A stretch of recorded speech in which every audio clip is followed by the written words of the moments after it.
Welcome, Traveler's Blueprint community. I am Elliot Shibley, and here with me, as always, is the avant-garde, Bob DeMena. Avant-garde? What does that mean, Elliot? Favoring or introducing experimental or unusual ideas. And I think you do that all the time. That's a super nice compliment. I like that. That was really nice of you. Thank you. You're welcome. All right. I like that word. It's French, if you're unfamiliar. That's what I assumed. Yeah, I figured it was. It sounds French. Yeah. Thank you. You're welcome. Today, who do we have on today? So today's guest is... Are you asking? You're supposed to know this. No, today's guest is Wen, and he is a native of Cameroon. He spent his boyhood often alone, climbing small mountains near his home, and today he gave us his life story, sort of starting in Cameroon with his relationship with his father and his mother, how they came to the United States, and how his travels ended up evolving into his business venture, where he now develops this antimicrobial fabric that is moisture wicking and incredibly soft and all of these amazing things. That has really have to clean. Yeah, you don't have to clean it. And so the conversation was awesome. He's a really cool guy. The time flew by, and so we hope you enjoy it. Yeah, it was a really interesting conversation. It was. And before we get into the conversation, though, let's give you a little bit of background into what's going on behind the scenes. Number one is Bob has been always interested in... That is Bob, right there. And if you're watching on YouTube and you're unsure who's who, Bob is on the left. Mm-hmm. And Bob has always been interested in planning out trips, very detailed, and he's been great at finding flights. And so part of our consulting services is Bob will help you find a great discount on a flight, and all we do is take 20% of the savings that we give you. So no matter what, if it's a $1,000 flight and we get it to you for $600, that's $40 for us and a savings of $360 for you. Not a bad deal. Yeah. Not a bad deal at all. And I like doing it. Call me odd, and you can. People have often. I enjoy finding flight deals, and I enjoy helping people find travel deals in general. So yeah, anything I can do to help. And we have our Traveler Blueprint tutorials, which are helping you 5 parts: navigation, booking airfare, restaurant and blog research, itinerary layout, and then researching safety norms or safety, security, local and social norms, and then being a thoughtful traveler. That is about an hour to an hour 15 of time to help you become your own travel agent. It is available for $25 through our website. It is on Thinkific, which is a great platform for education. Check it out and subscribe, or not subscribe to it, but enjoy it. Yeah, we hope you find it very beneficial. You nailed it with becoming your own travel agent. That's all this really is. You can very simplistically refer to it as the steps or the process that a travel agent would take to book your trip for you. We're providing you with an hour or so video tutorial on how you do it yourself, and you end up saving thousands of dollars. Travel agents are very expensive. So absolutely. And this is the same method that Bob uses every time he plans a trip.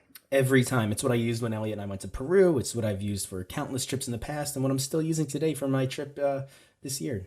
Yeah, exactly. Mm-hmm. So the last Monday of every month is our Travel Roundtable series, where we sit down with 4 other people to discuss a travel topic and get some good educational advice on how to do and how to be good travelers. Yeah. And if you're interested in joining us on that series, shoot us an email. You can actually subscribe to the Travel Roundtable series or submit to be on it through our website on the Travel Roundtable series tab. And then lastly, if you are watching this on YouTube, thank you for joining us. Please hit the subscribe button. If you're listening on the podcast or platform, maybe check us out on YouTube. And then always subscribe to our social media channels so you can check out all of our Instagram, Facebook, all of our posts where you could connect directly with our guests and us. Thank you. And now let's get into the conversation with Wen.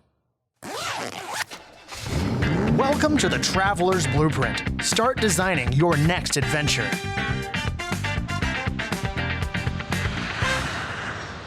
Wen, welcome to the Traveler's Blueprint podcast. Thanks for having me. Yeah, we're excited to talk to you today. So you have an interesting background. You grew up in Cameroon, Africa. You have extensively traveled the world to some pretty interesting locations, and I'm looking forward to touching up on that. But then what we're also going to do is break down your clothing brand, which HercLeon, I'm pronouncing that correctly, right? So you've developed this fabric that is self-cleaning. Is that correct? Mm-hmm. Yeah, so I'm looking forward to getting into that. And where were you, 5 years ago when I was traveling all over the world, man? When I didn't want to have to pack anything else except for Right, 2 pairs of shirts and 2 shorts. I'm looking forward to discussing it because I am someone who would travel and try to pack as minimally as I could, especially when it came to clothes. What I would do is I would pick a color scheme, so I was going to wear only black and gray, and so this way you could everything matches with one another, and so I had all these different little tricks that I would try to use to pack as few clothes as possible. But then the big thing was washability and wrinkling and things like that. So we'll get into that, and I want to get into that in detail. But what I would like to do first is give you the opportunity to bring us through, where you were born and kind of your upbringing and your introduction to travel. So I want to get us going there. Yeah, so I was born in a small village town in Cameroon. I was born to a wonderful family. My dad had 2 wives, so that was a really fun experience. Whoa. Yeah. I mean, he was being conservative with 2. I mean, my uncle had 10, so 2 is on the lighter side of wives. So you grew up in, and we should say you live in Minnesota now. Yeah. And so you're living in the United States. So obviously you can now identify the difference in cultural, on how the cultures differ. Growing up, did you know that was not how I guess a majority of the world operated with multiple wives? Not at all. I mean, I had no idea. I mean, I don't know. I guess, some people don't have multiple wives. It's just how much money do you have is the better question. If you have more money, you have more wives. That's just how it goes. Okay. And so it's kind of you're able to take care of more people, so you can do it. So and of course, my dad's a farmer, so he just, the more kids, the better. But my first mom, I guess, or his first wife, not my first mom, his first wife, couldn't have kids. So then my mom got married to him, and then she had all of us. And then I moved here when I was 9 years old. Okay. How many siblings do you have? I only have 3 other siblings, so there's 4 of us. Okay. And what brought you to the United States at 9? My mom had been here before for education. She was an amazing woman. She was incredibly smart. And growing up, her father was very much he supported women's rights as much, because in Cameroon, most often daughters are relegated to home duty or whatever. But he believed that his daughter and his son are not any different at all. So he was like, no, you're not going to be at home cleaning. That's not your job. Your job is to go to school and be as smart as possible and be the best you could be. So he always forced her to go to school. And so when she grew up, she was very well educated compared to her classmates. And then she came to school in Minnesota. And so she came to University of Minnesota. And then she got pregnant with me here because my dad came to visit her, got her pregnant. But my dad made her go home because he was like, I don't want him to be born in America. I want him to be born in Africa. So she was like, okay, well. So she flew home a month I was born, and then had me born in Cameroon. Oh, wow. Yeah. Do you have dual citizenship now? No, Cameroon doesn't offer dual citizenship. Our president is a dictator, so he's not a fan of having people come home and be educated and smart and wealthy. I don't know why he doesn't want us back. Basically, he sucks. Yeah. How do you really feel? I don't know, dude. I mean, he's 89 years old. He's been president or dictator or whatever you want to call himself for over 40 years. He's the longest dictator in world history. He's not going anywhere. Yeah, he doesn't live in the country. He lives in Switzerland. He doesn't care about the country. What? Yeah, what a nice guy. He's like, yeah, keep paying your taxes so I can have a nice house in Switzerland. And we're over there just whatever. What are you going to do about it? Do you visit Cameroon often? No, I only go for funerals, honestly. It's such a long flight to get there, and it's so expensive, and just you have to plan so much. Who's picking up from the airport? How are you going to get home? Whatnot. I actually was always thinking it'd be nice to buy a helicopter in Cameroon and just because it's such a long journey to get back to my own town. And there's potholes everywhere. It's just a giant pothole town. So I don't know. So for those listening, so Cameroon is central west Yes. Africa. So it's right on the coast, right? It's a coastal country. Yeah. And kind of in the corner of the bend on the west coast. yeah. And so what's the infrastructure like there? Is there a tourism industry, or is it, what's the situation there? There was more so before, not so much right now because there's a situation happening with the English side of the country. So there's two countries in the world that are both English and French. There's Canada and Cameroon. So we have a split in the middle of our country that is the English side and the French side. And so the English side feels like they've been oppressed for way too long by the French side. And so they've been trying to figure out how to like get their independence. And the French side is like, no. So there's conflict. But before that, Cameroon is called mini Africa because every like landscape you're looking for, Cameroon has to offer. So we have volcanoes, we have beaches, we have forests, we have flat land.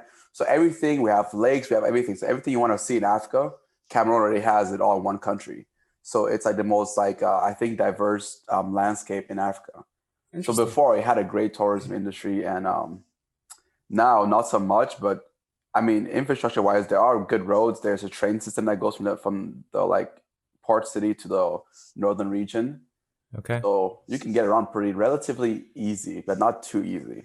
Yeah, and I to be honest, I was never too familiar with Cameroon. You don't really learn a lot about it in at least in American history classes. Yeah, it's because Cameroon it was initially a German controlled country. So the Portuguese got there first. I mean, so obviously not first because I mean, like we were already there, but like yes, the Portuguese of the Europeans, the Europeans, yeah, the Europeans, the Portuguese came. The Portuguese were the first to navigate the western coast of Africa. Slave trade, the whole right? world. I mean, Portugal controlled the world for a long time, and they just kind of stopped. It was like, well, you don't hear about them too often anymore. Yeah, they spread out too much too fast, and because I remember. Tanzania was actually first colonized by the Portuguese, and then they had a long history of like French, German, and then English, and then Tanzania finally got their independence in the 60s. But it sounds like Cameroon had a similar trajectory. Yeah, so so the Portuguese came, and then they named the country Cameroon I think it was because of shrimp. They found shrimp in the river or something, so that Camarones I think is shrimp in Portuguese. Yeah, so they named it Camarones Cameroon. in Spanish, so that makes sense. Okay, yeah, exactly. So that's where we got a name from, and then the Portuguese left, and the Germans came, and then they got like the whole divide and conquer situation figured out, and then during World War II, I think after like I don't know what happened at that point. I feel like Germany lost. Obviously, I don't feel like they did lose the war. I think that France somehow got their hands onto Cameroon. Oh, that's what happened. So the British kept Nigeria, and the French got Cameroon. So they were like splitting out who gets what. And so my part of the country was actually usually like we were really close to Nigeria, so we could have been part of Nigeria, but they were like, let's just do Cameroon. And so now we're like, Nigeria's an English country and Cameroon's a half French country. So we should probably stay with the English country, but we just figured, whatever, we'll stay with Cameroon, and we shouldn't have done that. Wow. And yeah, history. Yeah. Interesting. Yeah. But I moved here, and life has been amazing since. Just kidding. Life is amazing at Cameroon too. It's just America is different. Very different. So you moved here at 9, and that had to be a huge transition, just culturally, environmentally. You went from Africa, to one of the coldest states in the United States of America, Minnesota. I'm assuming the first time you experienced snow and everything like that, right? And so, what was that like, making that move to the U.S.? It was jarring. So a few things happened all in one, like that. So that whole week. So first of all, my mom had left me by 2 years earlier. She left us and came here. And she lied to me too, because she was like, I'll be back in 2 weeks. I was like, oh yeah, cool. I'll see you in 2 weeks. And she's like, calls me on the phone, like, hey, by the way, I'm not coming back home. And I'm like, hold on, wait a minute. I'm like 8 years old, mom. Or 7. I'm like, what are you doing? Why are you leaving me? She's like, well, I gotta go get it. She was sick, so she had to go get healthcare, like really good healthcare. So Minnesota has the best healthcare. I'm pretty sure the Mayo Clinic is probably the best in the world, and that's in Minnesota here. So she came here, and my older brother, was born in America because my dad got her pregnant twice in America, and the first person was born in Francis above me, and so he's an American citizen. So he had to come home for his citizenship, and so he flew back from Cameroon by himself all the way to America at 12 years old. Wow. Yeah, it was scary. And my mom didn't give her friend a heads up. My mom gave her friend a 1 week heads up. Say, hey, by the way, my son's gonna come live with you in America.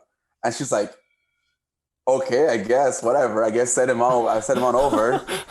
So she throws him on a flight on, I think, probably Air France or whatever. And he navigated the airport and got all the way back here by himself. And almost got like put into foster care because legally my mom's still alive. So her friend couldn't take care of him because the mom was still alive. And then the governor of Minnesota had to get involved and made a whole new law that he could stay with my mom's friend. It was a weird situation. Whoa. Yeah, so there's a law in Minnesota just because of my brother. They made a new law just so he could be not put into foster care. And this was when you were 8. How old are you now? I'm 27 now. Okay. So after that, my mom had to come here to take care of my brother. And then I came here. And so when I got here, when I first got into the airport, first of all, airplanes didn't make sense to me at the time. I didn't understand how an airplane would work. So I gave up. I couldn't understand, like, so you get into this room, you sit here, you get out of the room, and you're somewhere else. And they're like, yeah. I'm like, so how does the room get there? They're like, in the air. I'm like, is it flapping the wings? Like, how's that working? I'm trying to understand how this plane's getting in the air. They're like, if you go really fast, if it goes in the air. I'm like, okay, don't worry about it. I'll figure it out later. I'll trust you. I'll just trust you. I'll just trust you. Yes. But you know how it works now, right? Yeah, I get it now. I read a whole book on the Wright brothers, so I kind of understand the basic concepts. That's good. It took me a while. Yeah, it's amazing. It's really cool of what humans have accomplished. Honestly, as a species, we did a lot. We're doing a lot. Now we're regressing a little bit. But anywho, so I got on the plane. I got to America. I got to France first. France was freezing. It was so cold. It was December, and I was like, "Why do people live here? It's terrible." But France is not compared with Minnesota, so I didn't know how bad Minnesota would have gotten. So I was like, "Okay, France is cool." Get off the plane in France. Got to Atlanta. Got lost in Atlanta because I had never been in a train. Huh? In the airport. Yes, I got lost in Atlanta's airport when I was 9, and I had never been in an airport that big before. I'd not been in an airport before the day before, so I was just confused. And then we got in the train, and the doors were closing. And my brother's like, my brother's like, wait a minute, we're in the wrong place. Let's go to. It was actually this is the gate we're supposed to be at, so let's get out the train. So my brother instead left the train and left me on it, and I was like, I was gonna walk forward, but the door's closing. I was like, I can't walk now. The door's closing. I'm gonna get crushed by this door. So I just looked at my brothers and my sister. The first time we're in America, I'm looking at them and they're looking at me. They're like, "Wait, come on!" I'm like, "I can't. The door's closing." So Atlanta is a scary airport. I think it's the busiest airport in the nation. And between Chicago's O'Hare and Atlanta's what is it called? I forget.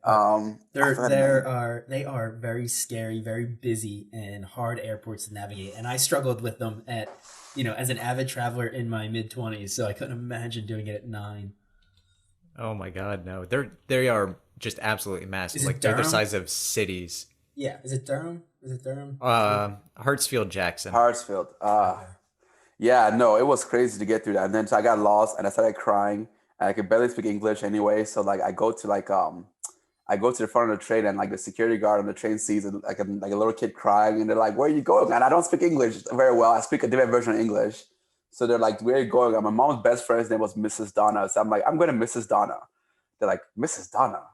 Maybe he means Minnesota." I was like, yeah, that works for me. So they're like, "Let's go over to the Minnesota gate to see and that's where he's going." And I went there and I was crying and my brothers and sister were there and they were so mad at me. He's like, "I'm going to beat you later." I was like, "Oh no." So then we get in the plane and then I get here and my mom was like, looked at me, was like, why are you crying for? Because it was still there. So she's like, "Why are you crying?" I was like, sounds very traumatic. Did you have any clothes for Minnesota's weather? I mean, you're coming from Africa. My cousins gave me a sweater. Yeah, that'll do it. Yeah, that'll do it. Yeah, minus 20 degrees Fahrenheit in the winter without wind chill. Sure. Yeah, that's enough. A sweater will get you going. I mean, like, who needs a sweater? I mean, that's honestly excessive. A long sleeve shirt could do enough. That's all. Yeah, exactly. But my mom had prepared and she had went to the clothing shelter at her church and gotten some extra jackets. So when I got there, her and my basically she's become my grandparent. She's not actually my legal grandparent, but she's my grandma now. I call her grandmother, so she's like my grandmother. My mom and her were there to pick us up. It was amazing. I was like, this place is cold. It sucks. It's dark. There's snow on the ground. I can't even eat the snow. So like, what's the point of the snow? Yeah.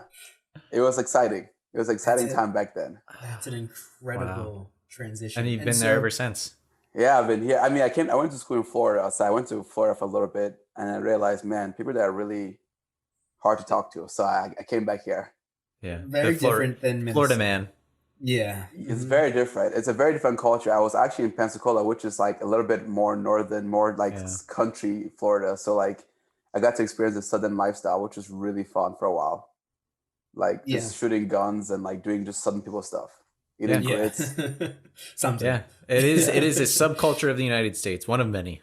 Oh dude, I had a great time. I really did. I cannot hate on the southern culture. It's slow and it's nice and they have it is very slow. Unhealthy food. Yeah. They are nicer. And I wonder if that's because they like in order to live through a Minnesota winter or a Northeast winter, it kind of hardens you a little bit. And it kind of makes you grumpy to have to wake up and go to work and it's 20 degrees out or even colder for you. And when you live in a world where you never really have to put on a jacket or suffer through cold weather, I would imagine it kind of warms you up a little bit, both mentally and physically. Yeah. So I think that, and also the southern people don't hide their feelings. They're very much more direct. So like I explained this to my friend a while ago and actually explained this in 2016 that like the South and the North, Minnesota's actually, in my experience, more racist than the South. And it's because in the South, they don't hide their feelings towards you. Like they're just so straight up about it that like there's no question about how they feel about you. In the North, they're like so nice to you, but they really hate you. So you just don't know you're so confused about how they feel about you. Well, I think in the North, it's not just anybody; they hate everyone. That could be it too, yeah. And so, if you look at the numbers, Minnesota and the Midwest is some of the most like economically racist places in America. Like out of all the states, I think Minnesota, if you're a black person like in a car, you're more likely to get pulled over than anyone here compared to any other state in America. Wow, like. Exactly. So the Midwest is seemingly so nice, but really they're kind of just a little bit more better at hiding their feelings about how they feel they don't like you. Yeah. And the South, I think the Northeast is, I would think maybe one of the least racist regions of the country, but probably one of the meanest. Yeah. Like they're the ones that are just mean to everybody, and there's very little discrimination. It's just that they don't like anyone. Right. Yeah. Right. I mean, but I appreciate it because at least everyone's in the clear about what's happening. You know, it's not like confusion. Right. Issues that I get confused about who likes me. And that really makes me. You have more mental issues when you don't know who is really being nice to you, who hates you. You're just so confused. Yeah. So living in the South for me was a little bit easier than up here. Up here, I don't feel comfortable in my car. I don't feel comfortable driving places. I'm always like, oh, one pullover later, we're gonna have an issue. So I'm always like trying to be safe. But no, I mean, Minnesota is wonderful. I've been really enjoying it up here. But I'm probably leaving as soon as COVID's over to go live in Portugal or whatever. Nice. Going to Portugal. Huh? So heck yeah. Talk us through now. You get to Minnesota at 9. You end up becoming a world traveler. When did you start to travel? My first trip was I can't remember, but one of my first trips I'm pretty sure was to Belize. My first non-Cameroon trip was to Belize, I'm pretty sure, and it was my ex-girlfriend and I, and it was so funny because we had broken up like a few weeks before the trip, so and she had a new boyfriend. So wait, and you still went together? So here's the best part. So like similar, actually. It's the way to go. It's pretty hilarious how that works out. So we had been dating for like at least a year, I'm pretty sure, almost a year. And we had this great trip planned in December, like for spring break, we're gonna go to Belize. So we were like, okay, cool, we're going to Belize. And then we broke up like after I came back from like a winter vacation, we broke up. She started dating one of her close friends that she had known before and we're dating. So I was like, oh, this is weird. Okay. And she like kind of hated me too at the time. And so I was like, whatever, like that's cool. And we just didn't talk very much. And then right before the trip, I'm like, I'm still going because I paid a lot of money for this trip. I'm going to go. And she was like, I'm going to go too because I paid a lot of money for this trip as well. And then, and her boyfriend, they weren't really officially dating. She was just seeing him. They were dating, blah, blah, blah, blah. And so the boyfriend's all stressed out. I'm like, I'll be stressed out too, bro. Like, this could be a real fun trip. So right before the trip, we link up. We go out for a walk. We talk. And, she's like, yeah, I do miss you, blah, blah. I'm like, oh, no, this is going to be a really fun trip. Now you're saying all these things. So before the trip, she tells the guy, I don't know what's going to happen on this trip. We'll see how we're doing after I get back from the trip. I'm like, okay, cool. So we go on the trip. We had the most romantic, and this is before we broke up. We had the most romantic, in the forest, bungalow, like treehouse rental. Oh, awesome. It was like, I think like $500, $400 a night. And we were in college kids, so this is really expensive for us. And yeah, we would go out all day and adventure. We went into the ATM caves, which had a bunch of like, it's like a cave where the Mayans used to like go and sacrifice people in hopes of rain coming, because they had destroyed the forest. And so it stopped raining. And so they figured if we sacrifice other human beings, then maybe the rain will come back. Rain didn't come back, they all died out. But the cave is still there. You can go swim into it, and then you can like scale the walls and go see all the like the ceremonial like pots are still there. A bunch of dead skulls or like bodies are still there. Bones are still there. Whoa. Yeah, it's intense. But anyway, this is what we did our free time. We went on those trips. We went to like the Mayan temples. We went to where Star Wars was filmed. We did all these other things on the trip. And this is like a great day. So we come up at night, we would drink, we have a fun time. It was a great time. Then after the second half of the trip, we went to the beach area. So we had a great time. I'm going to tell you that much. This poor guy, man, I came home. I was like, yo, she's mine again, dude. I don't know what you're going to do, but you guys figure that out. I'm going to be over here. We broke up. Felt bad for the guy. I'm like, you can't compete, dude. I'm sorry, but you just can't compete against me. It's not fair. Like, my life is fun. He was trying to offer her marriage and like a stable life. I'm like, hey, you want to have fun and travel the world? She's like, I'll go with that him. One. Yeah. Option 2, please. Maybe I'll do that later, with you or with someone else. Yeah. So that was my first trip out the country. And the best part about that trip is that my credit card or debit card at the time had been canceled before I got there. And I didn't know because I was living in Florida and my card was set up for Minnesota. So like I got a new one mailed to me because they were switching from like the little like cards to the cards with the chips in it. And everyone's card got turned off, and I just didn't know because I didn't have my card with me. And so I go to check out of the hotel to pay the bill, and it gets declined. I was like, decline? I think I have some money in there, a little bit of money. I think I had just enough to pay for this place. They're like, sorry, sir, it's not working. I was like, man, I had one more time. No luck. Okay, now I got to call my bank to figure out. But calling the bank from Belize is like, oh, man, like $2 per minute. So I'm calling this people. I'm like, yo, speed it up. Like let's get through this. I got to figure this out as fast as possible. But that's the reason why I'm doing that is because I'm not worried about the money of the phone call, but I'm worried that my phone bill is under my mom's name. And my mom doesn't know I'm in Belize. She has no idea I'm in Belize. So I didn't tell her because if I told her, she would freak out and not let me go. So I was like, I'll just go and I would tell her. So I'm like, okay, well now I just made a call on my phone and my mom's gonna get the bill in like a few months, and then I'm gonna be screwed because she knows I'm in Belize.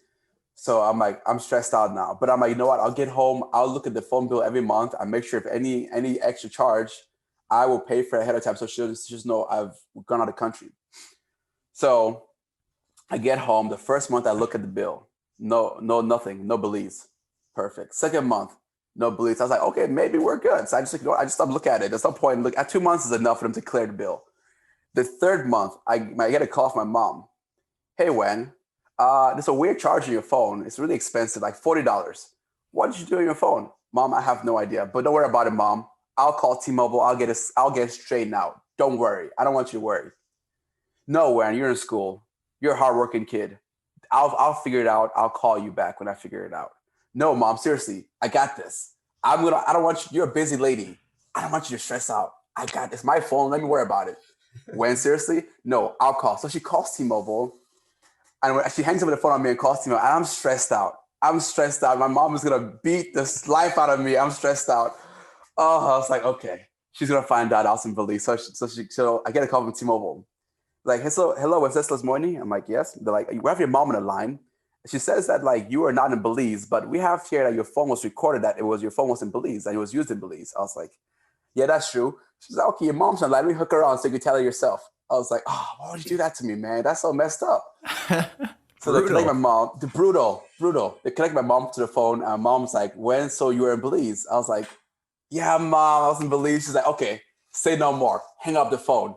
What, Mom? Hold on, Mom. No, Wen. Shut up. Hang up the phone. Oh. Oh, you're still alive, though. So I hang up the phone. And I hang up the phone. At the time when I hung up the phone, I was in Puerto Rico. So I wasn't even in the country. I was in the country, but I wasn't in the country. So she calls me back. A few minutes, she calls me back. Wen, I'm so disappointed in you. I was like, oh, man, she's disappointed. This is not good. She's not even yelling at me. She's just like so quiet.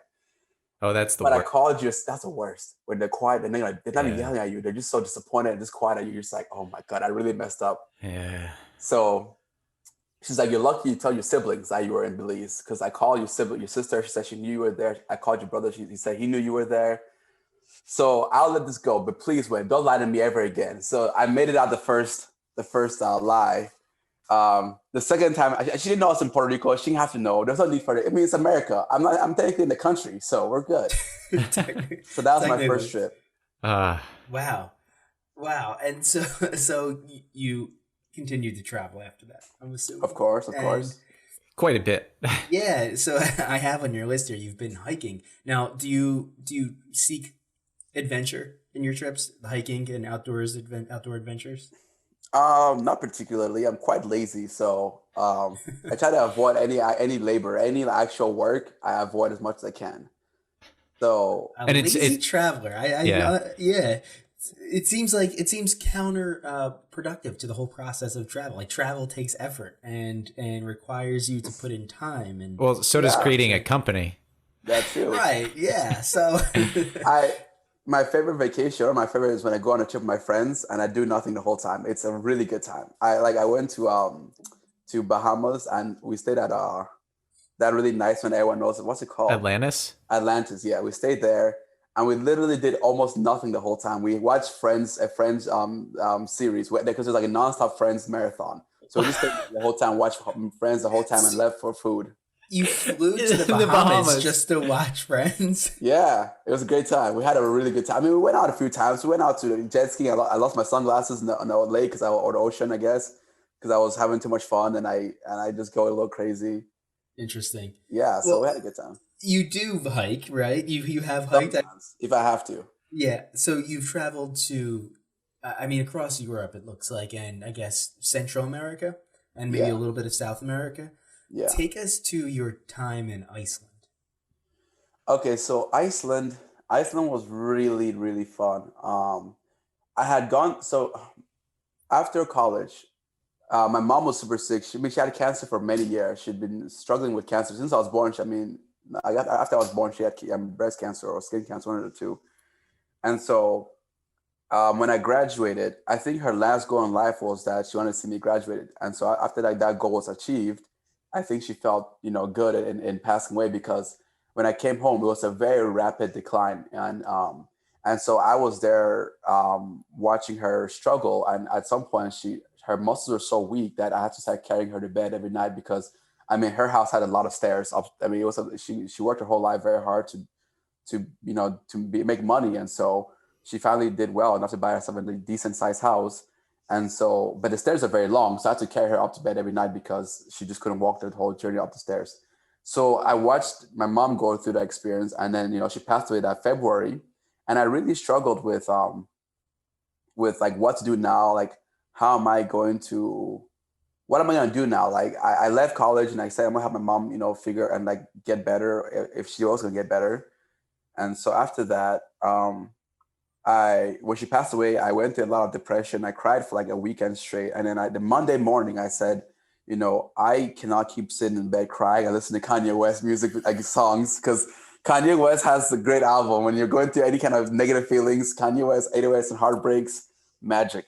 So, because he lost his mom too. So that to me was like, we had a lot, like I felt that vibe with the whole album. So I got up in the morning, I went to volunteer at a local high school, and I started saying, you know what, I felt better whenever I'm volunteering, doing, work for others. I felt a lot better than when I did anything else for myself.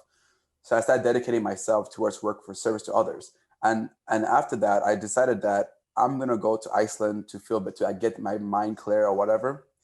And the ex-girlfriend I told you about before with the Belize trip, I think she had just gotten a new boyfriend, I think, because my friend told me, hey, Wen, your ex-girlfriend got a new boyfriend. I was like, what? She already moved on so quickly.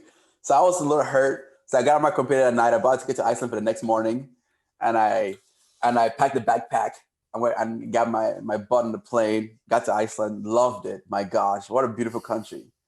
The nature is amazing. I met some friends online on couchsurfing.com that were also going to Iceland.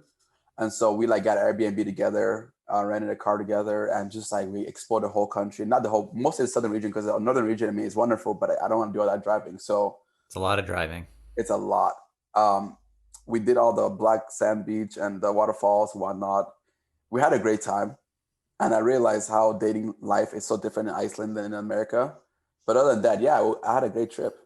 And I came back, resolute, because my clothes on the trip, I don't have a backpack of clothes, and I had the clothes were made of different materials, and so like some of them got smellier faster than others, and so I couldn't figure out why some of them were so smelly after the first day, and others were gonna last. I mean, they lasted a day or two, and at the end of the trip, my clothes were all smelling horribly, so I couldn't really wear anything without like either rinsing it out or finding a laundromat, which I don't know where the laundromat is in Iceland. So, and trying to go to the club. Yeah, the ocean is cold, far. Trying to go to the club in Iceland with smelly clothes, it's not gonna get you anywhere. So that was what made me kind of get thinking about like, what can I do to fix this problem? Interesting. So you have these smelly clothes, and you started looking into the fabric of your No. like, just normal clothes. No, the first thing was a backpack. I thought maybe if I made a backpack where it separated the clean from the dirty, then there won't be any cross contamination. That might solve the problem. So I made a backpack, and obviously that was no solution, because I was like, the backpack was good and all, but like it didn't fix the problem of the clothes getting smelly. And so I started looking at materials and researching materials, and I figured out like, materials like bamboo did better than cotton, which did better than polyester. And so like more natural materials were much more effective at being anti-odor. Yeah. And then one night, my roommate at the time, he had a date that like some girl off Bumble, she had a date earlier. She got bored of the date. So she texted him while she was on the date, like, hey, what are you doing later? And so he's like, I'm not doing anything. I'm at the bar right now. So they linked up, and I went to bed at night at 10 o'clock at night. And then they got home at like midnight, and they like were like so loud, and they yelled like, when come out. I was like, why? Because my apartment, we didn't have ceilings at the time. We had like a loft. So it was like basically one open room and like some walls. Mm-hmm. And so like if he talks, I can hear him. So he's like yelling at me to come out. So I came out, and she was like spitting watermelon seeds on my floor. I was like, why are you doing that for? Like that's just gross. Yeah, they're just drunk and unruly. And I was like, whatever, you guys have a good time. I'm gonna go to bed. Well, that was a lie. I was not gonna go to bed because I was up till 4 a.m. because they were having way too much fun. I couldn't go to sleep. And I was like, man, this is unnecessary. But I was like, what? I'm gonna make use of this time. So I started researching materials while I was doing it, and I realized that not only could you make materials out of like bamboo and all these other materials, but you could also put metals inside of materials to infuse it, to give it the property to the metal. And so my friend's date that never ended, ended up was a critical step in my life to figure out that I could make self-cleaning clothing out of like by merging metals like copper and silver and all other and even zinc and all other materials into a fiber. So I thank him for his long date. I thank her too. Interesting. Yeah, interesting. And now, are you? Is this like in full production? Do you have these? Where are you in this process? Oh, I mean, we've been selling for over a year now. Everyone loves them. I mean, not that they're super soft, they're also super clean. I've worn it during quarantine. I wore the same shirt for like 3 months almost. Wow. Because there's no point washing your shirt. There's no point changing my shirt. I'm not going anywhere. I'm gonna be in the house all day. And I know I saw on your website that they self-clean. Can you? Yes. And so they don't get an odor from use. Yes. And then in addition to that, they self-clean. Can you describe what that means? So when we mean self-clean, not like the shirt's gonna walk into the laundry room and like wash yourself, but like right. It's going to bacteria, your sweat has food and for bacteria. And so whenever you sweat a lot, your bacteria takes it as food, and it grows, and it multiplies, and it like spreads out, and that's where the smell comes from. Sometimes, even other things that are also kind of come from bacteria growth. Not that I don't have a smell, but they're bad for you too. And so the shirt actively cleans itself by actively fighting those bacteria. So it not only does it stop its growth in the first place, it also kills the one already there. So it does both stopping of bacterial growth and reversal, so destruction of bacteria that will cause smell. And that's why you can wear the same shirt for 3 months during quarantine and not have an issue. Interesting. And I see a lot of benefit to that, not just beyond the self-cleaning, but the carbon footprint, right? People are going to be wearing shirts forever. Mm-hmm. And instead of having to wash them every week or after 1 or 2 uses, now you only have to wash them after like 30 uses, and you're saving all of those resources from, clean fresh water, from the energy it takes to actually run a washing machine, and the time it takes for yourself to actually clean it. That's pretty awesome. Yeah, and another part to it is that by washing it less often, the shirt lasts a lot longer because of the washing process is kind of destructive to the shirt. Oh yeah. So manufacturers actually are happy that you wash your shirt every week. They want you to wash your shirt every week because it helps your shirt fall apart, so you buy another one. But I don't personally care about you buying another shirt. I want you to buy one and be done with it. So by you not washing it every week, you end up having the shirt last. It could last a lifetime. You can pass that to your grandkids.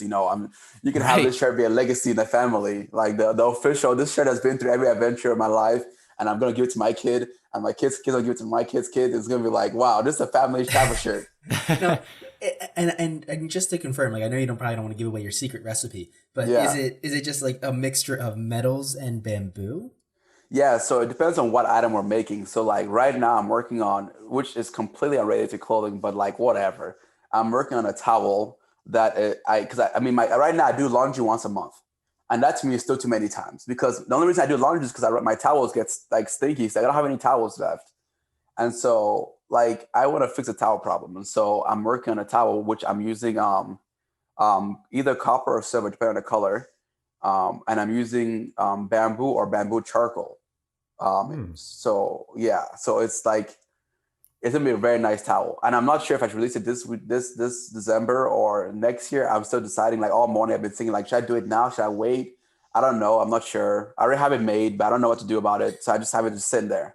Now, are you doing the manufacturing? Like how, or do you have people helping you with this?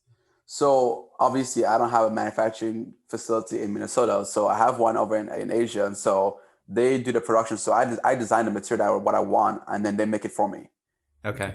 And do you tell them like this percentage of copper, this percentage of bamboo, and so okay. For like right now, I'm working on the menopause bed sheets because my girlfriends had been struggling with menopause for like multiple years, and so I'm currently designing menopause sheets. And so like right now, I'm like trying to get the composition correct. I mean, it's pretty much perfect right now, but the problem is that it's gonna be 3 versions because they're very different options. So the basic one is gonna be the most breathable. I mean, they're all super breathable, but the basic one is just like a breathable, very nice, very soft sheets. Because menopause, when you go through menopause, you sweat like crazy at night when you sleep. Like my friend's mom, she sleeps like on a towel because she sweats so much, she has to get up in the middle of the night and change her sheets.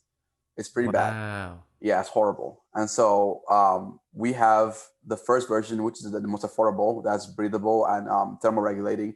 The second one, which we use a NASA created material called PCM, which is more breathable, more thermoregulating. And the third one has everything that the first two have, but is also anti-aging because we use silk to because silk helps with your skin like aging on a slow process, because cotton and most other materials are absorbent.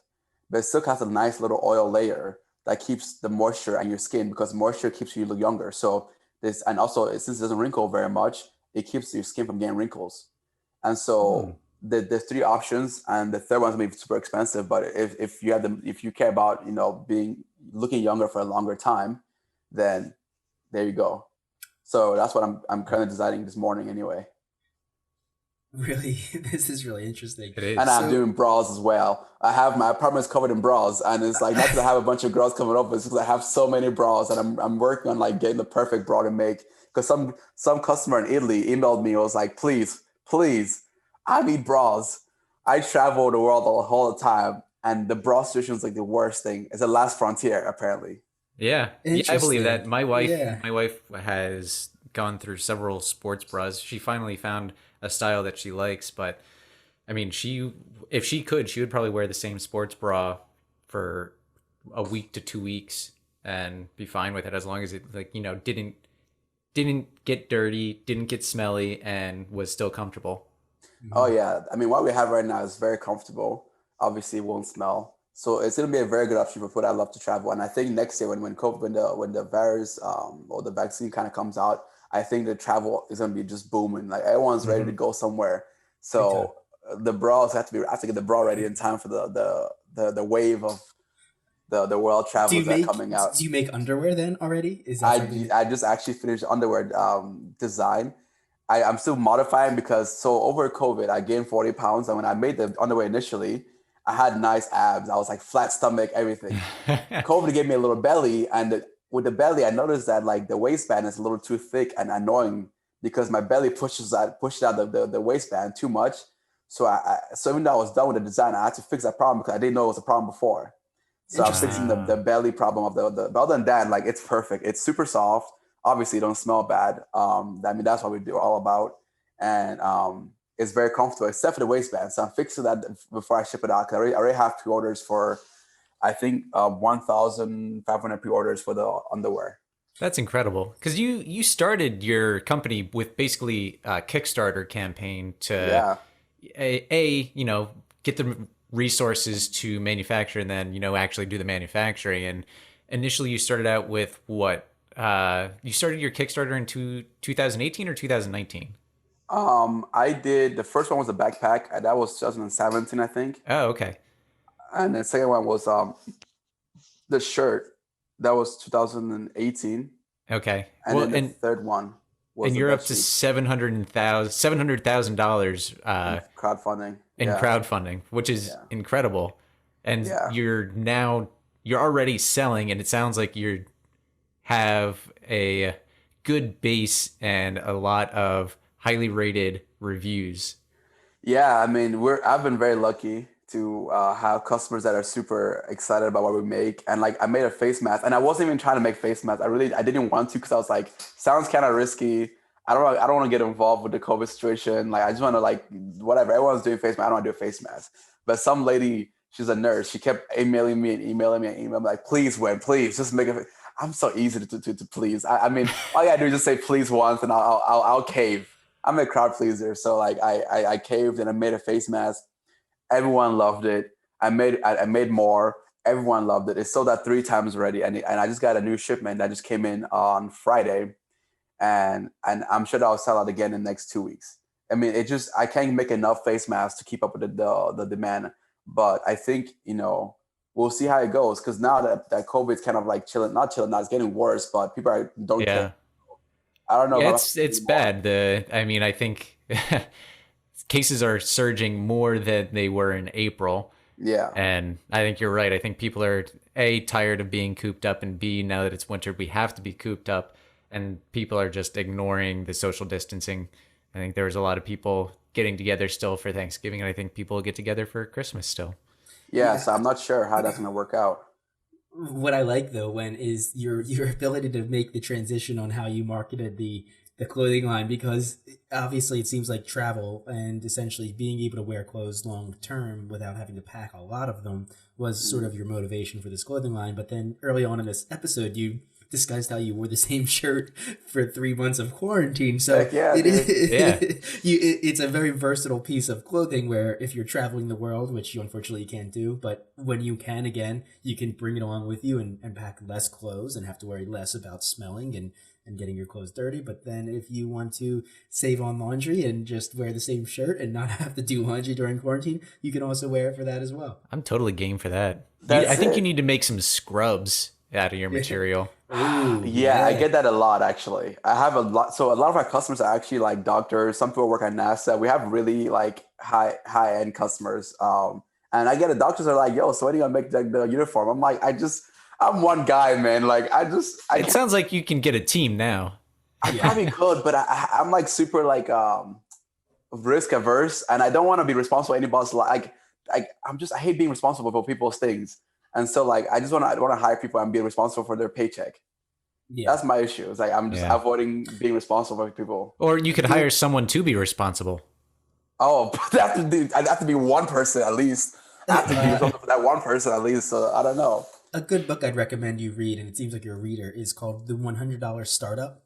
And it's about managing, creating, and keeping up with a small company, like a startup company. And so it's a quick, easy read, but it was very informative. It's about potentially franchising and franchising yourself. And wow, and it kind of gives you insight on should you expand, what are the risks for expanding. It was really good, and I read it just to contribute to this podcast to help me learn more about growing this podcast as a business. So I recommend it. It's $100 startup by Chris Gillibrew. And email me or message me if you need that again. I'll get it. I'll get it when I get off, because I mean, like, I'm always reading. I try to get at least 1 or 2 books on a week. It's I don't know. I mean, I should probably. I think I will hire somebody pretty soon here. I mean, I just outsourced the fulfillment. Like, the reason why my this room over here is so messy, you can't see it anymore, but when you called me, it was like my background. And it was because I used to do all the fulfillment myself. So I would design the clothes. I would manage the logistics, manage the production, then get it here, and then I'll ship it out myself. And then I would do with all the emails. My days are like so long. How did you do that for so long? I don't know. I just don't. I'm just okay with it, I guess. It's like whatever. So it like wasn't great for mental stability, and for for my travel schedule, it was horrible because I couldn't really travel anymore because I was like stuck shipping things out all the time. So like some guy emailed me, it's like, please just let us handle your fulfillment. So I was like, sure, whatever, we'll try it out. So I'm having them handle my fulfillment for me now, and so we'll see how it goes. I'm curious, what was your background in college? What did you study? I started with computer science, and then I realized that computer science is not really for me because I don't fit in very well. I felt so uncomfortable in those classes, and then I got to data structures. I was like, yeah, this ain't for me. And then I ended up with marketing because I was like, it's easy. I can not be in class and still pass the class. So like, why am I gonna waste my time in class? So you're marketing, and it sounded like what you were doing was marketing, logistics, supply chain management, and clothing design, and then biomechanical engineering. yeah, it was a lot of work for one person, and I think really the worst part was just like the inventory management, because inventory management is like a nightmare, because with the face mask it's horrible because I don't know how much to make. I can make 1,000, I can make 10,000, I can make 100,000, I can make 1,000,000 face masks. I don't know what to do, so I just kind of like whatever, like it sells out, like it is what it is. I'm gonna make a bunch of face masks and then like no one buy them, and then now I'm stuck with a bunch of face masks, like so. Right. Trial and error. Yeah, so I make 10,000 masks, and I'm just like, then we sell out again, and we'll do another 10,000. I'll just keep doing that because I'm not trying to be like super risky and like have a bunch of masks. I hate waste. I just hate having stuff to throw. I don't throw stuff away, so what am I do with them? Well, clearly, I mean that's one of the main reasons you designed your material. Yeah, I hate waste. I don't see the value in creating unnecessary waste. And the only reason I'm making face masks still is because mine are like anti-acne, and a lot of people are getting maskne, so. Mm-hmm. Like it helps with reducing the mask, and also or the mask derived acne, and also it's super comfortable. I mean, like these bad boys are very popular because it doesn't touch your face when you're wearing it, so you can wear makeup underneath it. The less acne on your face, so it's really nice. Huh? Yeah, that's interesting. They're popular. The referral rate is really high. A lot of friends tell their friends about it, and their friends come by and tell their friends about it. Word of mouth is the best form of advertising. You know what your product reminds me of? Are you familiar with the Singer sewing machines? That story? No. So the Singer sewing machine, and this is kind of fitting for this discussion. So the Singer sewing machines came out, and they were so well built that they lasted forever, and that nobody ended up buying anymore, and then they went out of business because their product was too good. That sucks. That sounds so nice. You make the most fuego product ever. It just is so perfect that it's a product that never goes obsolete, and it'll never get destroyed. And so they sold to all the people that wanted them, and then nobody had to buy them again. Wow. Right? The Singer sewing machine. Like Apple actually has, I think it's destructive obsolescence, and it basically is where you designed obsolescence, where you intentionally have your products fail after a certain amount of time so that your consumers have to buy it again. Like the Apple products initially were designed to have a battery life of only like 3 or 4 years, so you had to get a new one. Mm. Yeah. Even new smartphones have software operating updates that make old phones obsolete. Yeah, that's what I noticed from my computer. So I don't update it anymore because I'm just like, it's too old for me to update it. I don't want to trust them anymore. I'm just going to keep it at the same software that it's had for a lot, so they can't mess it up. Yep. Right. But then they start making programs that will no longer be fitted to your computer, which is just so annoying. Yep. Same thing with video game systems, right? I mean, Yeah. the PS5 and the Xbox just came out, and eventually the one that I have, the older one, I don't even know the name of it, but yeah, it'll become obsolete. They'll stop making games for it, and Yeah, but I mean that's kind of something to do with fashion too, because fashion, like if you go to like H&M, all those companies, you try on their clothes, it's like you take it home, you wear it twice, it's kind of screwed. You have to buy another one. Yeah. Like, It's out of style now. it's not out of style, but it's just like different. It's just not good. Like I bought shorts at Paxson at one time, and like came home and I washed them once, and they had like peeling everywhere. I was just like, I just washed this thing once. Like God, like you guys are just screwing me, man. Like this is, I know I paid like $20 for these shorts, like, but you have to screw me because I paid $20 for the shorts. So, Yeah. but I mean, it's fine. Like that's why I am so obsessed with perfection. Like when it comes to designing my product, because I want it to be like the one shirt is reliably good. Like I had a guy that his wife was in on labor and was in the hospital for like a week, and he had to be there with her the whole time, and he wore the shirt the whole time. He was like, dude, this is the most reliable shirt I had. Like it kept me going the whole time. I was like, that's what we're making for, is that you can have that one shirt that no matter what you're doing, what you're going through, it's got your back. Like we got your back. Don't worry about it. Of course, the logo's always on your right, because I'm always right near you, man. I'm always by your side to take you, make sure you're good, make sure you're clean, make sure you smell good. What is your logo? It's the lion. So the company's name is HercLeon. So Hercules and lion together, because it's like inspirational to me, because it's like you gotta have the strength, obviously, of Hercules, and the perseverance of a lion, because they don't quit on fights. They keep fighting if they have to death if they have to. And so the logo is the human's face and the lion's mane. I like it. Yeah, I had, when we first got in touch with you, I saw your logo and did some research on you, and I was like, that is a pretty awesome looking logo. Very recognizable. $40. Best $40 ever. Yeah. What, through Fiverr?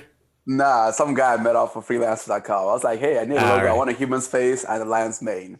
Yep. And after a few variations, we got to this one, and it's been my most reliable tool since. And I always put it on the right side because I'm always right. Yep. I like it. It's a great logo. And it seems like you're gaining a lot of notoriety throughout some pretty good publications. I saw you were on Lonely Planet and not just the fashion world, but the travel world. Right. I'm surprised by that, because that happened pretty quickly. I didn't see that coming. And now, I'm not even sure, because the company I'm trying to, because I make shirts, I make underwear, I make everything, but I also make bed sheets, because I think, like I said, I hate laundry. I just don't want to do laundry ever. So I make everything. It's basically, I'm selfish. I'm doing it for myself. Everything I make is for me, and I just happen to sell it too to everybody else. Yeah. And so, well, I think we knock laziness, but if you're being smart to be lazy, that is okay. I don't consider that being lazy at that point. Like the work smarter, not harder. Saying is not to, it's to be more efficient. Yeah, that's what I'm saying. Efficiency. Right. Yeah. So when I made the bed sheets, I was like trying to minimize my laundry, because I learned that most single men under the age of 25, they wash their bed sheets every 4 months. So I was like, that's kind of gross. And they wonder why they have like back knee and all this other acne on the bodies, because they're not washing their sheets. They're literally sleeping on like the most infested, nasty. Even it's so gross. Yeah, it's nasty. And but like, I'm not gonna be mad. I'm not mad at them, because that's how I am too. Like when I was in college, no one told me that I had to wash my sheets. So it could be like a week, a month, who knows? I don't know if I ever washed my sheets in college. I don't have no memory of it. So my wife and I wash, mainly because it's her preference, but we wash our sheets every week. And I think that's a little much. It's a lot. And she was like, everyone does that. Everyone washes their sheets once a week. I'm like, no, that's just you. But I don't mind it, because I like having clean sheets every week now. Right. And then I told her, it's like, the average American washes their sheets every 3 to 4 weeks. Yeah. And which I'd be fine washing it every month or with your sheets. Like I would love to be able to wash them every month or 2 months. I take a shower before I go to bed every night. So I feel oh dude, you're perfect. I feel more comfortable getting in those into my sheets, and I keep them cleaner for longer. Yeah, I do too. That's why I made them, and I think like I want to have a whole collection, so that way you can pretty much like basically this is like an off-grid. Basically, the company could be an off-grid living company, because that's basically what you're doing, is that you're reducing your waste, you're reducing your laundry requirements. It's just a really, really nice situation. So now, like, I have the bed sheets from well, it's actually, so I call them for first. Initially, they were called bed sheets for men because only men are gross enough to not wash their sheets for over like 2 weeks. That's true. Yeah. But now I'm just calling them the world's cleanest bed sheets because that's what they are. They're literally the world's cleanest bed sheets. There's no bed sheet that cleaner than my bed sheets. And it's a great idea. There are multiple reasons why someone should consider your product for hygiene, for the environment. And yeah, I love it, dude. It's a great idea, and I wish you the best of luck. We're gonna get into the rapid fire round. We are, but I have another question. Oh, go for it. Because we haven't touched on this yet, and I think it's very important for me if I ever get your product, which I highly anticipate if, I can actually get my hands on it if it's not sold out. But how do you have to clean it a special way, or can you just throw it in the laundry? So I am a risk taker, so I throw it in the laundry, but you're not supposed to, no fabric softener ever, like ever, dry with low heat, and always make sure you put it with the similar colors. But those are the only 3 things. You can wash in a washing machine if you want. It's just that fabric softener destroys all good materials. Like only here's the funny thing about cotton. So cotton, the only reason why fabric softener helps cotton is because cotton is so mediocre that the fabric softener adds a little bit of oil coating on the cotton to make it like nicer and softer. But it's not softer. It just has a coating of like oil on it. That's all it is. And to like make it more entertaining, the reason why, when people say like if you wash your sheets more, it becomes softer. Yeah, like, sure. I haven't heard that before, but maybe that's like they kind of feel softer. Yeah. Yeah. So people fresh out of there. With cotton sheets, if you wash it more, it becomes softer. There's 2 reasons why they say that. One is that the company knows that the more you if you believe that the more you wash it, the better it becomes, you will not return the sheets fast enough to get to and during a return policy. So you're gonna be stuck with the sheets. And the second is that the more you wash it, the faster it falls apart, the faster you buy another set of sheets. So really, it's like they make average sheets with cotton, and then they tell you, the more you wash, the better. But really, it's better for them because now they're gonna make more money anyway. And you will not return the sheets because they'll be like, oh, it's not soft enough. Wash it a few more times. It'll be soft. Don't worry. And then like they'll look at the time. They're like, oh, 30 days has passed. Sorry, you can't return it. Have fun with your sheets. Right. So that's why I always think it's so funny when people. But no, you can wash it with anything you want. Like okay, all right, that's good to know. Make sure no fabric softener. Also, we didn't touch on this, but I think the product that I'm most excited for that you have are socks.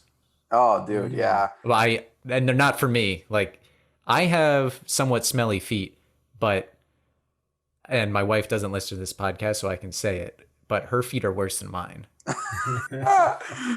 Dude, my old roommate's feet were nasty. Every time I thought so, I'm like, dude, put them back on. I can't smell your feet. They're so gross.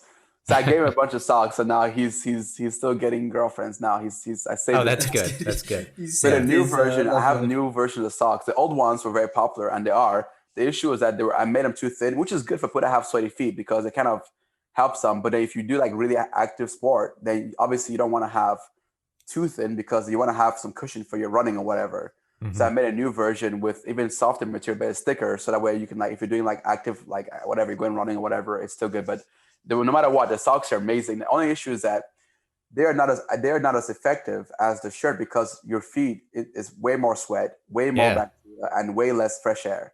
So it might like for the socks, I always recommend like obviously it will smell way less than any other socks you ever had, but it's not like you should you can wear the socks nonstop every day and not have a smell. There will be a little bit of smell, but if you take them off for a little bit and give it time to air out, then you'll be fine. After like most people can get aired out for like 6 hours, 8 hours, and it smells clean again.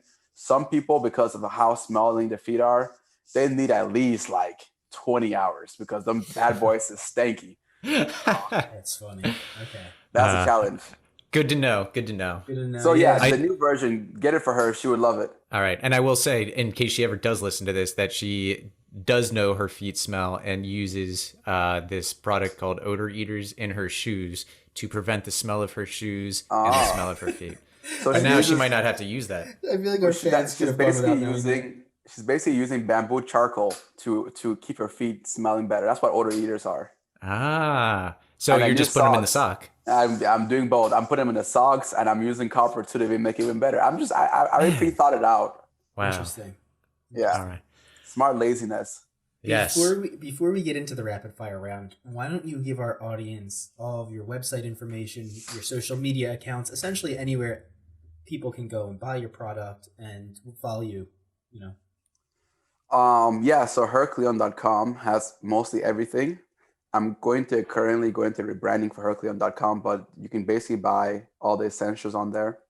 It's HercLeon.com. And then for social media, I mean, you're gonna follow me personally. It's Wen and then IZZY, so WENIZZY. And you're obviously welcome to follow me. I post a lot of thoughts on there. So, and I don't actually make any physical. I don't actually do any posts. I just do like story posts. I don't do actual posts. Oh, all right. Yeah. Awesome. Yeah, check out the website. I'm gonna get some socks right now. Dude, they're amazing. So let's do the rapid fire round. So Elliot and I do this at the end of our episodes. We're going to ask you 12 questions. Answer them as quickly as you can with the first answer that comes to your mind. We'll try to breeze through them. And yeah, just be honest. Sounds Ready? good. Yep. All right. Get it started. Elliot? Yep. All right. So what is the first word that comes to your mind when you think of the word travel? Backpack. What home comfort do you miss the most while traveling? My bed. If you could swim in any liquid, what would it be? Water. Who would win in a fight, an accountant or a banker? Banker. Why? They do a lot more drugs. All right. Yeah. Would you rather drink wine or coffee for the rest of your life? Neither? Is that an option? Yeah, it's an option, sure. I hate coffee. And you don't like wine either? It makes me get headaches. So yeah, no, I prefer just water. Ah. I love water. Water. You would swim in it and you would drink it. Great. Dude, that's it. I drink so much water. Literally, just having water on me all the time. I'm always drinking water. Same. That's good. That's healthy. Yeah. Is this me? All right. Say hello in your favorite language. Bonjour. If you can travel with anyone in the world, living or dead, who would it be? Oh my goodness. Oh,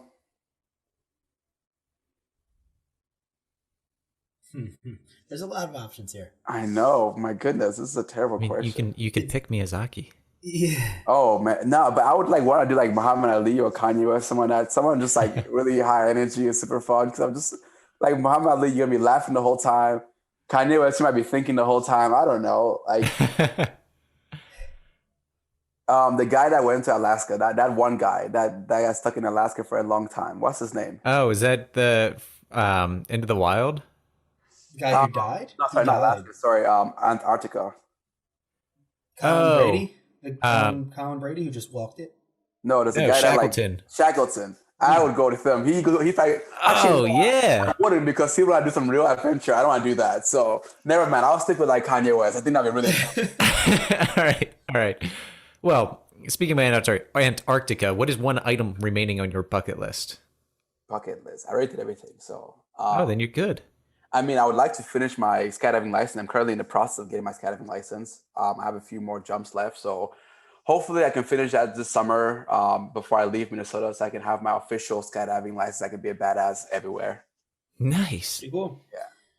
If you could pick an actor to play you in a movie, who would you choose? Ooh, Denzel. What's up? No, Nice. probably not. He's way too old. I mean, honestly, like I would probably do like Idris Elba, because I just think he's a good looking guy. I hope he's the next James Bond. I hope so too. I'm actually talking to a guy that's like one of the VPs at I think Warner Brothers, or I can't remember, Universal, and he's working on the next James Bond movie right now, and he was telling me the details, the secret stuff. Ooh, so you can tell us on this podcast because this is secret. Yeah. I'll tell you guys. Yeah. So by the way, he's super cool. I responded to customers, so he was like, he's very friendly. I'm like, yo, can I get like a ticket to the first showing? That'd be nice. That would be awesome. Use some free sheets or something. God dang. All right. If you were stuck in one city for the rest of your life, which city would you choose? Lisbon, Portugal. If you owned a yacht, what would you name it? A yacht. I feel like you have a great name already. Probably. Yeah. I would call it like the Dark Knight or Chocolate Thunder or something like that. Chocolate Thunder. Yeah. All right. last question. What is one piece of advice you'd give the decade younger version of yourself? Deep one. Yeah, I would just say just trust the world, trust the universe, have some faith. I don't know, the universe provides. Just have faith and be Faith in yourself. yourself. Yeah. Yeah. Just I like be it. yourself. Don't just be yourself. Because honestly, that's it. Yeah. I like it. Hey, well, thank you for joining us today. Yeah, If you're thanks for listening to having me. this, check out HercLeon.com. Buy yourself some sheets, some socks, some shoes. We really appreciate your time today. Thanks for having me. I really had a good time chatting with you guys.